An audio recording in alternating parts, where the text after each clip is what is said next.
बुढ़िया ने मर्जबान को जनानी कपड़े पहना कर नकाब से उसका मुंह ढका। नंबर 2, शहजादी के पास जाकर बोली कि मेरा बेटा छठा वेश में और तुम्हारा हाल चाल पूछने आ रहा है।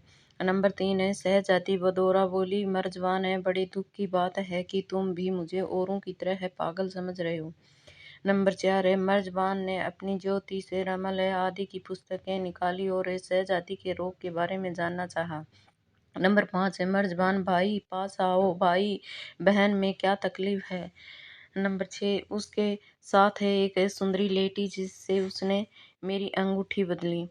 पहर रात एक बादशाह सैन के लिए जाते हैं। तुम अपनी बेटी को उसी समय बेटे को बेटी को उसी समय लाना, मैं इस मकान का दरवाजा खुला रखूंगा। शहजादी का मन बहलाने के लिए उसकी सहेली उससे मिली तो अच्छी ही बात होगी। अति हुए बुढ़िया ने मर्जबान को जनानी कपड़े पहनाकर नकाब से उसका मुंह ढका और नियत समय पर शहजादी के आवास में ले गई। उसे बाहरी कमरे में छोड़कर शहजादी के पास जाकर बोली कि मेरा बेटा छठा वेश में तुम्हारा हाल चाल पूछने आया है। शहजादी को अपने बचपन के साथी के आने पर बहुत प्रसन्नता हुई। उसने मर्जबान को बुलाया और जब वह प्रणाम करके दूर खड़ा हुआ तो बोली, मर्जबान भाई पास आओ, भाई बहन में क्या तकलीफ है। मेरा जी बहुत घबरा रहा है था तुम्हारे साथ दो घड़ी बात करे कि मेरी तबीयत बहलेगी। मर्जबान ने अपनी ज्योति से रमल आदि की पुस्तकें निकाली और शहजादी के रोग के निदान का प्रयत्न करने लगा। शहजादी बदौरा बोली, मर्जबान, बड़े दुख की बात है कि तुम भी मुझे औरों की तरह पागल समझे हुए हो। मैं तुमसे जोर देकर कहती हूँ कि मैं मानसिक रूप से बिल्कुल स्वस्थ हूँ। जो लोग मेरे इलाज को आते हैं वे मेरी कहानी को जानते नहीं, इसलिए मुझे पागल समझते हैं। यह कहने के बाद शहजादी बदौरा ने उसे सविस्तार बताया कि उसकी कैसे एक युवक से भेंट हुई जिसने उसके सोते में उसकी अंगूठी बदल ली। मैं पागल नहीं हूँ, जिस समय मुझे मेरा प्रियतम मिल जाएगा मैं बिल्कुल ठीक हो जाऊंगी। मर्जबान यह सुनकर बहुत देर तो चुपचाप खड़ा रहा, फिर बोला, राजकुमारी, औरों ने चाहे आपकी बात का विश्वास न किया हो, किंतु मुझे विश्वास है। आप निश्चित रहिए, मैं आपके मनोवांछित पुरुष की खोज में जाता हूँ। ईश्वर की इच्छा हुई तो उसे खोज ही लाऊंगा, अगर ऐसा न हो सका तो मैं यहाँ मुंह न दिखाऊंगा। अब जब आप सुनेंगे मर्जबान नगर में है तो समझ लें कि आपका प्रियतम भी उसके साथ आया है। यह कहकर वह विदा हो गया। अपने नगर से निकलकर वह देश देश की नगर नगर की यात्रा करता रहा और पूछताछ करता रहा, किंतु उसकी यह भी समझ में नहीं आया था कि क्या पूछे। संयोग से वह नदी एक दिन वह सुंदर नगर में ठहरा हुआ था जो एक नदी तट पर बसा हुआ था। यह उसके चीन से जाने के लगभग 4 महीने की बात है। कुछ सैलानियों ने उसे बताया कि फारस का शहजादा कमोरजमा अजीब तरह से उन्माद से ग्रस्त है। वह सख्त पहरे के अंदर था, फिर भी कहता कि उसके साथ है एक सुंदरी लेडी जिससे उसने अंगूठी बदली है। मर्जबान को आशा हुई कि शायद यह वही पुरुष है जिसका उल्लेख बदौरा ने किया है। उसने उस द्वीप का मार्ग पूछा जहाँ कमोरजमा किले में कैद था। मालूम हुआ कि 2 रास्ते हैं, एक थल मार्ग है जो निरापद है किंतु लंबा है, दूसरा समुद्री मार्ग है किंतु वह खतरनाक है। मर्जबान ने खतरनाक समुद्री मार्ग ही से जाना निश्चित किया। कुछ दिनों तक तो यात्रा ठीक रही, किंतु बाद में एक तेज तूफान आया जिसने जहाज को एक पहाड़ के जल मार्ग पर पटक दिया। जहाज टुकड़े टुकड़े होकर एक गहरे समुद्र में आ गिरा। जहाज के सारे लोग डूब गए, किंतु मर्जबान कुशल तैराक भी था। वह एक तख्ते का सहारा लेकर तैरता रहा और धीरे धीरे उसी द्वीप के तट पर आ लगा जहां कमरजुमा को कैद कर रखा गया था। संयोग की बात है कि उसी समय बादशाह वहां समुद्र को देखकर मन बहला रहा था। मर्जबान को तख्ते के सहारे तैरते देख कर उसने मंत्री को आज्ञा दी कि इस आदमी को तुरंत डूबने से बचाया जाए। माजी मंझे लोग आज्ञा पाकर समुद्र में गए और मर्जबान को निकाल कर उसे बादशाह के समक्ष ले गए। बादशाह ने उससे बात करने के बाद आदेश दिया कि यह युक्ति शिक्षित और बुद्धिमान है और शहजादे का समवयस्क भी अतिथि हुए इसे उसके साथी के रूप में शहजादे के पास रखा जाए। उसने शहजादे की बीमारी का हाल उससे कहा। मर्जबान अंगूठी बदलने की बात सुनकर समझ गया कि बदौरा इसी शहजादे की बातें करती है। उसने बादशाह से प्रार्थना की कि अगर उसे एकांत में शहजादे से बात करने दिया जाए तो संभव है कि शहजादे का रोग दूर हो जाए। बादशाह ने इसकी अनुमति दे दी। इस अकेले में कमरजुमा ने मर्जबान से पूछा कि तुम कौन हो और कहाँ से आए हो। उसने धीरे से कहा, सरकार, मैं चीन से आया हूँ। जो सुंदरी आपके समीप आकर लेटी थी और जिससे आपने अपनी अंगूठी बदली है, उसे मैं अच्छी तरह से जानता हूँ। वह चीन के महापराक्रमी सम्राट की पुत्री है। उसका नाम बदौरा है। जिस प्रकार आप उसके युग में उन्मत्त हो गए हैं, वैसे ही वह भी आपके विछोह में जल विहीन मछली की तरह तड़पती रहती है। मर्जबान ने आगे बताया, मैं उसका दूध भाई हूँ और उसे मुझ पर पूरा विश्वास है, इसलिए उसने मुझे अपना और आपका हाल ब्योरेवार बताया है। आपकी ही भांति वह भी अपने पिता के आदेशानुसार कैद में है, बल्कि आपसे अधिक दुर्दशा में है, क्योंकि उसे सोने की जंजीरों से बांध दिया गया है। उसके पिता ने मुनादी करवा दी है कि जो कोई मेरी बेटी को ठीक कर देगा, उसे मैं अपना दामाद और युवराज बना दूंगा, किंतु जो इस प्रयत्न में असफल हुआ उसे मरवा डालूंगा। इसी चक्कर में लगभग 150 ज्योतिषों, रमल के जानवरों, तांत्रिकों, हकीमों ने अपनी जान गंवा दी है और नगर की रक्षा भीति के सहारे उनके सिर लटके हैं। अगर आप वहां जाएंगे तो निश्चय है ही शहजादी ठीक हो जाएगी और सम्राट अपने वचन के अनुसार उससे आप का विवाह करा देंगे और आपको सम्राट के मरणोपरांत वहां का राज्य भी मिलेगा। इसलिए अब सबसे पहले तो जरूरी है कि आप ठीक तरह से स्वास्थ्य वर्धक भोजन करके अपने शरीर में शक्ति पैदा करें और फिर मेरे साथ चीन चलें। कमरजुमा को यह सुनकर इतनी प्रसन्नता हुई कि वह उत्साह के मारे खड़ा हो गया। उसे अपनी प्रियतमा से मिलने की आशा हो गई थी। उसने स्नान करके अच्छे वस्त्र धारण किए और सबसे साधारण रूप में हंसने बोलने लगा। उसने अपने पिता के साथ डटकर भोजन किया। बादशाह यह देखकर फूला न समाया। उसने अपने पुत्र को गले लगाया और खरीद द्वीप के किले से निकाल कर अपने महल में ले गया। उसने राज्य भर में शहजादे के स्वास्थ्य लाभ पर बड़ा भारी उत्सव कराया और महल में सामंतों और प्रमुख नागरिकों की बड़ी शानदार दावत की।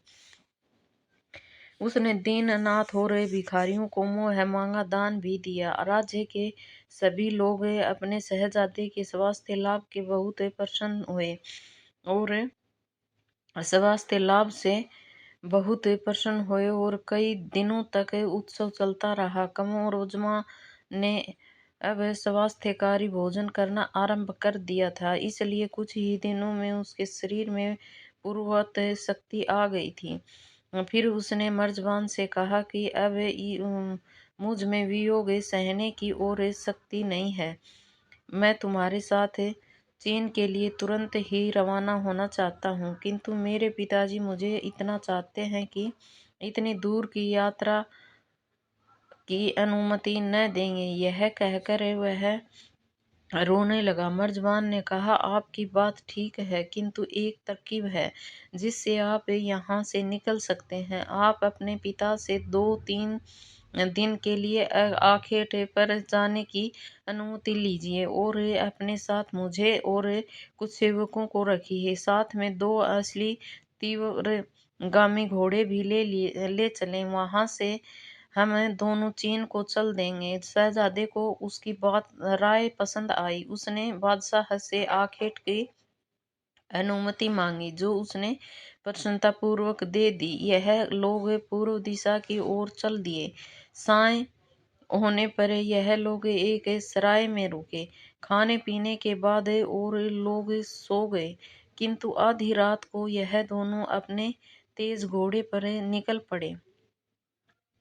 उन्होंने एक तीसरा मामूली घोड़ा भी लिया और इस राजसेवकों जैसी एक पोशाक भी। 5-6 घंटे चलने के बाद वे उस चौराहे पर पहुंचे, वहां जहां से जंगल शुरू होता था। मर्जबान ने शहजादे से कहा कि आप अपने कपड़े उतार कर मुझे दे दें और यह नौकरों जैसे कपड़े पहन लें।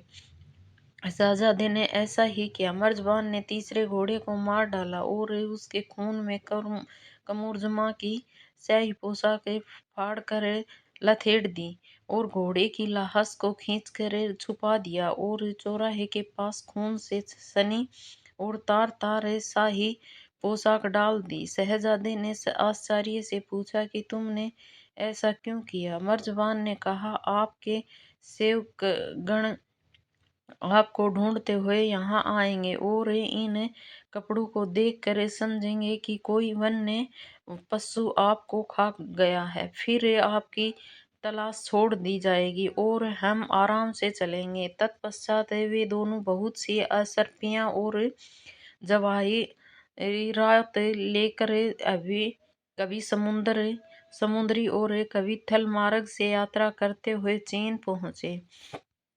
उन्होंने यह सराय में ठहर कर 3 दिन तक विश्राम किया।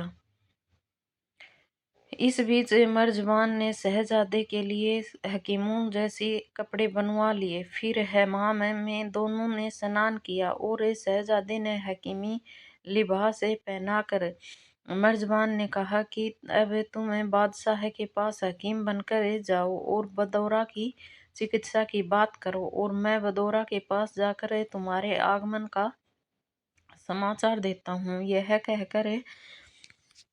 कहकर वह अपने घर गया और अपनी माँ से कहा कि तुम तुरंत शहजादी को मेरे आने की खबर करो। इधर कमरजमा महल में नीचे पहुंचा और पुकार कर कहने लगा, मैं दूर देश से आया हूँ, हकीम हूँ। मैं शहजादी का इलाज करना चाहता हूँ। यदि शहजादी मेरे इलाज से अच्छी हो जाएगी तो बादशाह अपने वचनानुसार उससे मेरा विवाह कर देंगे, वरना मुझे मृत्युदंड दे देंगे। बादशाह के सेवकों ने उसके सौंदर्य और यौवनावस्था को देखकर दुख किया कि यह कहाँ मरने के लिए आ गया है। उन्होंने उसे बहुत समझाया कि क्यों अपनी जान का दुश्मन हुआ है। तेरे जैसे न मालूम है कितने आदमी मर गए हैं, किंतु कमरजमा अपनी बात पर दृढ़ रहा है कि सेवक उसे सम्राट के पास ले गए। कमरजमा दरबार में जाकर धड़धड़ाता हुआ सम्राट के बगल में बैठ गया। सम्राट को इस बात का पर क्रोध आना चाहिए था, किंतु वह इस जवान हकीम की हालात पर तरस खाने लगा। उसके समझाने पर भी जब कमरजमा न माना तो सम्राट ने उससे प्रतिज्ञा पत्र पर हस्ताक्षर कराए और बदौरा के आवास में उसे भेज दिया। वहां का प्रधान प्रधान रक्षक शहजादे को बाहर बिठाकर बदोरा को बताने गया कि तुम्हारा इलाज करने के लिए एक हकीम आया है। शहजादी ने कहा उसे भी लाओ। प्रधान रक्षक ने आकर कहा कि शहजादी तुम्हें बुलाती है। कमरजमा ने कहा कि मेरे वहां जाने की जरूरत नहीं है, यहीं से उसे ठीक कर दूंगा। शहजादे ने कलम दवात निकाल कर एक पत्थर लिखा जिसमें उसकी मिलन रात्रि का वर्णन था और उस पत्थर को बदोरा की अंगूठी के साथ बदोरा के पास भेज दिया। बदोरा ने पत्थर पढ़ा और अपनी अंगूठी पहचान ली और समझ गई कि यह मेरा प्रिय पुरुष है। उसने झटके से जंजीरें तोड़ डाली और तोड़ते दौड़ती हुई वहां आई जहां शाहजादा बैठा था। दोनों ने एक दूसरे को पहचान आलिंगन बद हो गए। शहजादी की चारिका बुढ़िया ने दोनों को अंदर बैठाया। दोनों प्रेम की बातें करने लगे। बदोरा ने अपनी अंगूठी शहजादे को देकर कहा तुम इसे अपने पास ही रखो और मैं भी तुम्हारी अंगूठी अपनी जान से भी प्यारी समझकर अपने पास रखूंगी। बदोरा के प्रधान रक्षक ने दौड़कर सम्राट को सूचना दी कि हकीम ने तो दूर से ही शहजादी को स्वस्थ कर दिया है और अब वह बिल्कुल सामान्य रूप से बातचीत कर रही है। सम्राट तुरंत ही बदोरा के आवास में आया और बेटी को पूर्ण स्वस्थ देखकर अपने सीने से लगा लिया। फिर उसने बदोरा का हाथ कमरजमा के हाथ में देकर कहा कि मैं अपनी प्रतिज्ञा के अनुसार अपनी बेटी तुम्हें दे रहा हूँ। अब तुम बताओ कि तुम कौन हो और कहाँ से आए हो। कमरजमा ने कहा कि मैं न हकीम हूँ न तांत्रिक, मैं फारस देश के खलदान नामक भाग के बादशाह का पुत्र हूँ। फिर उसने अपने प्रेम का सविस्तार वर्णन सम्राट के सम्मुख किया। सम्राट को यह सब सुनकर बड़ा आश्चर्य हुआ और उसने आदेश दिया कि इस वृत्तांत को स्वर्ण अक्षरों में लिखवा कर स्याही ग्रंथागार में रखवा दिया जाए। फिर उसने अपने कर्मचारियों को आदेश दिया कि विवाह की तैयारियां की जाएं। कुछ दिनों में तैयारियां पूरी हो गई और बदोरा का करोजमा के साथ विवाह हो गया। दोनों प्रेमियों की बड़े दिनों की मनोकामना पूर्ण हुई और आनंद पूर्वक रहने लगे। सम्राट ने कमरजमा को अपना मंत्री नियुक्त कर दिया और उससे राज्य प्रबंध में सहयोग लेने लगा। किंतु यह आनंद उल्लास कुछ दिनों बाद ठंडा पड़ गया। हुआ यह कि कमरजमा ने एक रात एक स्वप्न देखा कि उसका पिता मरणासन है और रो रो कर कह रहा है कि हाय मेरा एकलौता बेटा मुझसे बिछुड़ गया है और उसके वियोग में मेरे प्राण निकल रहे हैं। कमरजमा यह स्वप्न देखकर चौंक उठा और दुख के मारे रोने लगा। उसके रोदन से उसकी पत्नी जाग गई और परेशान होकर पूछने लगी कि क्यों, तुम्हें क्या हो गया है, रो क्यों रहे हो। कमरजमा ने उसे बताया कि मैंने एक सपना देखा है। शहजादी बडोरा समझ गई कि उसे आ जाना चाहिए। वह स्वयं भी कुछ दूर तक उनके साथ गया। अब यहाँ से कमरजमा पर नई विपत्तियां पड़नी शुरू हो गई। एक महीने की यात्रा के बाद वे लोग एक विशाल वन के किनारे पहुंचे। कमरजमा थक गया। उसने बदोरा से कहा कि कहो तो यहाँ डेरा डालकर कुछ समय तक आराम कर ले। बदोरा भी यही चाहती थी। उसने कहा कि मैं तुमसे भी अधिक थक गई हूँ। यहाँ तक कि यात्रा में हमारे बहुत से सेवक पीछे छूट गए हैं, वे भी हम लोगों के साथ आकर मिल जाएंगे। कमरजमा की आज्ञा पाकर उसके सेवक फरआसू ने सघन पेड़ों की छाया में तंबू लगा लिया। उनके अन्य साथी और सैनिक भी अपने तंबू तान बैठे। बदौरा गर्मी और थकान से बड़ी व्यथित थी। वह डेरे के सज जाने पर उसमें जाकर उसमें पीछे पलंग पर लेट गई और लेटते ही सो गई। कुछ समय के बाद बाहरी प्रबंध की देखभाल कर के कमरुज़्ज़मा भी वहां आया और पत्नी के बगल में लेट रहा था। बदौरा ने लेटने से पहले अपनी कमर का फटका खोलकर वही पास में डाल दिया था। यह फटका रत्न जड़ित था और इसमें जरदोजी के काम का एक बटुआ भी बंधा था। कतोहल वंश शहजादे ने वह बटुआ उठाया तो मालूम हुआ कि उसके अंदर कोई ठोस और कठोर सी वस्तु है।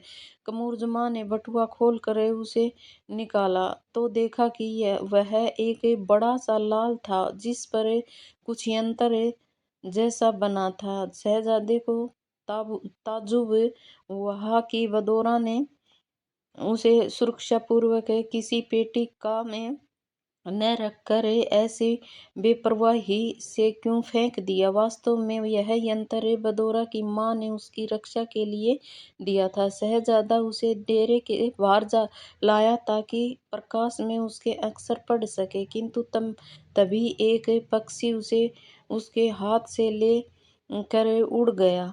शहजादे को बड़ी परेशानी हुई कि उसके प्रिय की यह अमूल्य वस्तु उसके हाथ से ही निकली। उसने पक्षी का पीछा किया। पक्षी कुछ दूर जाकर बैठा।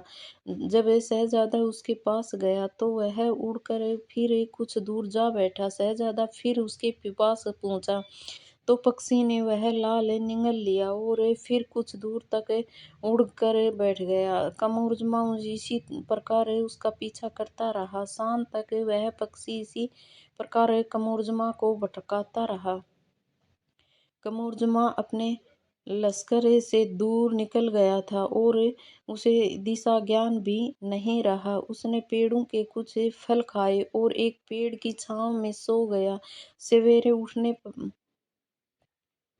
सवेरे उसने देखा कि वह पक्षी उसी पेड़ पर बैठा है। कमरुज़्ज़मा ने उसे पकड़ना चाहा तो वह फिर उड़कर दूर जा बैठा। इसी प्रकार दूसरे दिन भी उस पक्षी ने कमरुज़्ज़मा को दिन भर अपने पीछे दौड़ाया। वह बेचारा दिन भर पक्षी का पीछा करता रहा और रात को किसी पेड़ के नीचे सो गया। वह सोचता कि वापिस जाऊं भी तो लश्कर का पता कहाँ मिलेगा। इससे अच्छा है कि इस पक्षी को पकड़ कर इसके अंदर से माणिक निकाल लूं। 11वें दिन वह पक्षी एक नगर के समीप पहुंचा। कमरुज़्ज़मा भी उसके पीछे पीछे चला। अब वह पक्षी तेजी से उड़ा और एक विशाल भवन के पीछे जाकर ऐसा लोभ हुआ कि कमरुज़्ज़मा के लाख ढूंढने पर भी वह दिखाई नहीं दिया। कमरुज़्ज़मा की समझ में नहीं आ रहा था कि क्या करूं। वह नगर समुद्र के तट पर बसा था। कमरुज़्ज़मा बहुत देर तक उस नगर की सड़कों और गलियों में भटकता रहा ताकि किसी नागरिक से सहायता मांगे, किंतु वहां के किसी आदमी ने उससे बात ही नहीं की। अब वह बेचारा शहर से निकलकर समुद्र तट पर घूमने लगा। उसे एक बाग दिखाई दिया और उसके अंदर जाने को उद्युक्त हुआ, किंतु बाग के माली ने उसे देखकर बाग का फाटक बंद कर लिया। कमरुज़्ज़मा को इससे आश्चर्य हुआ और उसने माली से पूछा कि तुमने मुझे देखकर फाटक क्यों बंद कर लिया। माली ने उत्तर दिया, यह मैंने इसलिए किया कि तुम मुसलमान हो, तुम परदेसी हो, इसलिए यहाँ की बातें नहीं जानते। यह देश परसत्र पूजकों का है। यहाँ के लोग मुसलमानों को उत्पीड़ित करना अपने धर्म का एक भाग समझते हैं। मुझे इस बात का आश्चर्य है कि तुम इतनी देर से यहाँ घूम रहे हो और किसी ने तुम्हें अब तक कोई यातना नहीं दी। इसे भगवान की तुम पर अति कृपा कहनी है चाहिए। कमरुज़्ज़मा की समझ में बिल्कुल न आया कि क्या करूं। उसकी परेशानी को देखकर बूढ़े माली को दया आई। उसने कहा, खैर तुम भूखे प्यासे और परेशान मालूम होते हो, चुपके से बाग के अंदर आ जाओ और मेरी झोपड़ी में चुप छुप कर बैठो और खा पी कर कुछ देर आराम करो। कमरजुमा ने उसके प्रति आभार प्रकट किया और झोंपड़ी में जाकर कुछ खाया पिया और फिर माली के पूछने पर अपना सारा हाल बयान किया कि किस प्रकार वह दुष्ट पक्षी मुझे भटकाता हुआ यहाँ ले आया है। अपना हाल सुनाते सुनाते वह रोने लगा कि न जाने अब मेरी प्यारी पत्नी से मेरी भेंट होगी भी या नहीं, और उससे लेकर अपने पिता से भी मिल पाऊंगा या नहीं।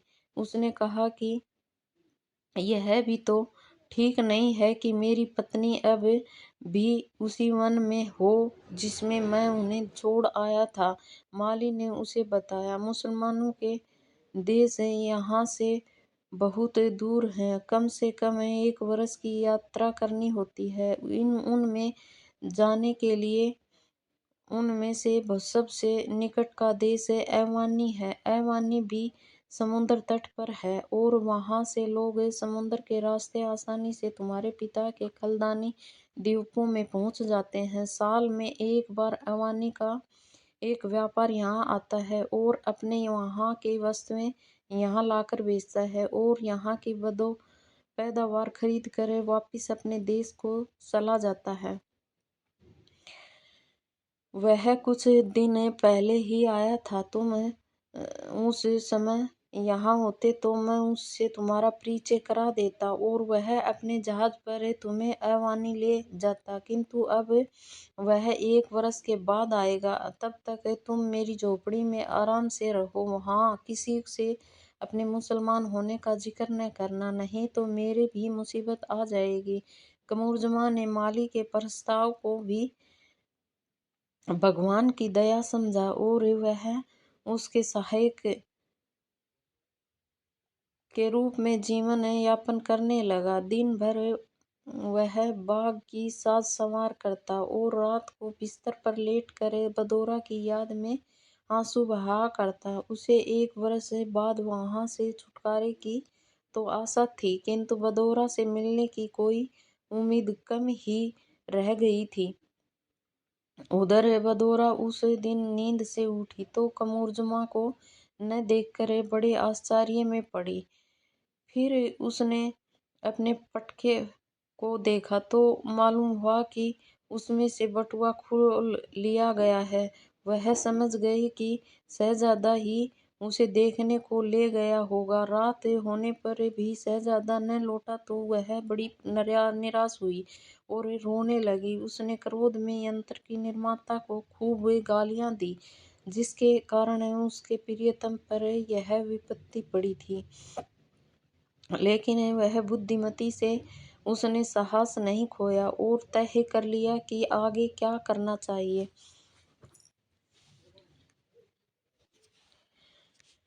शहजादे के जाने का हाल दो एक दासियों के अलावा किसी को नहीं मालूम था। बदोरा ने उन्हें कड़ी चेतावनी दी कि वे किसी भी दशा में शहजादे के जाने का समाचार किसी को न दें।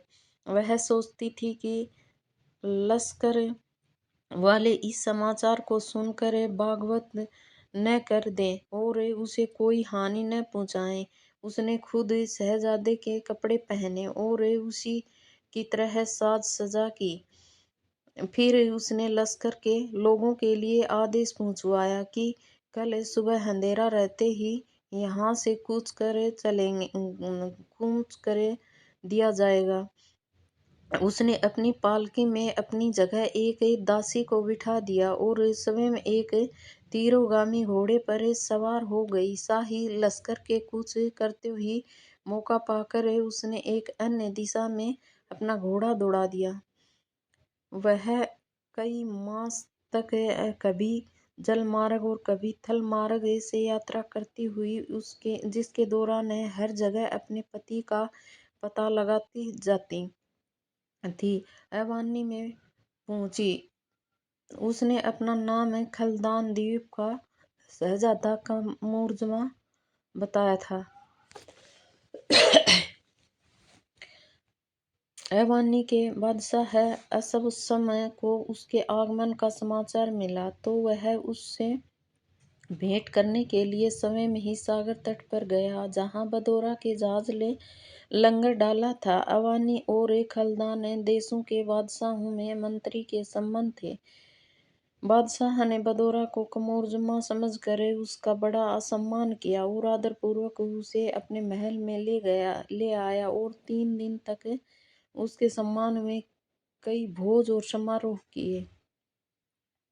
इसके बाद कमोरजमा रूपी बदोरा ने विदा की अनुमति चाही। ऐवानी का बादशाह उसके रूप और चातुर्य पर मुग्ध था और चाहता था कि उसे अपने पास रखूं, लेकिन इस बात को सीधी तरह न कहकर उसने कहा, मेरे युवा मित्र, तुम जानते हो कि मैं अब वृद्ध और अशक्त हो गया हूँ और राज्य संचालन में मुझे कठिनाई होती है। मेरा कोई पुत्र नहीं है जो मेरी सहायता करे। मेरे केवल एक बेटी है जो अत्यंत सुंदर और बुद्धिमान है। मैं चाहता हूँ कि उसका विवाह उसी के अनुरूप किसी सुंदर और चतुर युवती के साथ